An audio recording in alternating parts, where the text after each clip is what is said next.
بسم الله الرحمن الرحيم وليعلم الذين أوتوا العلم أنه الحق من ربك فيؤمنوا به فتخبت له قلوبهم وإن الله لهادي الذين آمنوا إلى صراط മുസ്തഖീം.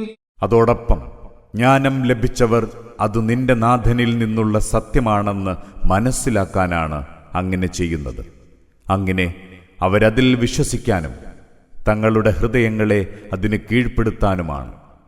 തീർച്ചയായും അല്ലാഹു സത്യവിശ്വാസികളെ നേർവഴിക്ക് നയിക്കുന്നവനാണ്. ولا يزال الذين كفروا في مرية منه حتى تأتيهم الساعة بغتة أو يأتيهم عذاب يوم عقيم. എന്നാൽ സത്യനിഷേധികൾ അതേക്കുറിച്ച് സദാ സംശയത്തിലായിരിക്കും. പെട്ടെന്ന് അന്ത്യസമയം ആസന്നമാകും വരെ അത് തുടരും, അല്ലെങ്കിൽ ഒരു ദുർദിനത്തിലെ ശിക്ഷ അവർക്ക് വന്നെത്തും വരെ.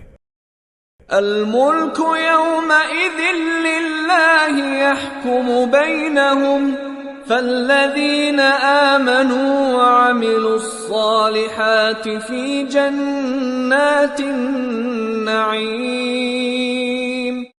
അന്നാളിൽ അധികാരമൊക്കെ അല്ലാഹുവിനായിരിക്കും. അവൻ അവർക്കിടയിൽ തീർപ്പ് കൽപ്പിക്കും. അപ്പോൾ സത്യവിശ്വാസം സ്വീകരിക്കുകയും സൽക്കർമ്മങ്ങൾ പ്രവർത്തിക്കുകയും ചെയ്തവർ അനുഗ്രഹപൂർണമായ സ്വർഗീയാരാമങ്ങളിലായിരിക്കും. والذين كفروا وكذبوا بآياتنا فأولئك لهم عذاب مهين. സത്യത്തെ നിഷേധിക്കുകയും നമ്മുടെ വചനങ്ങളെ കള്ളമാക്കി തള്ളുകയും ചെയ്തവർക്കു തന്നെയാണ് ഏറെ നിന്ദ്യവും ഹീനവുമായ ശിക്ഷയുണ്ടാവുക.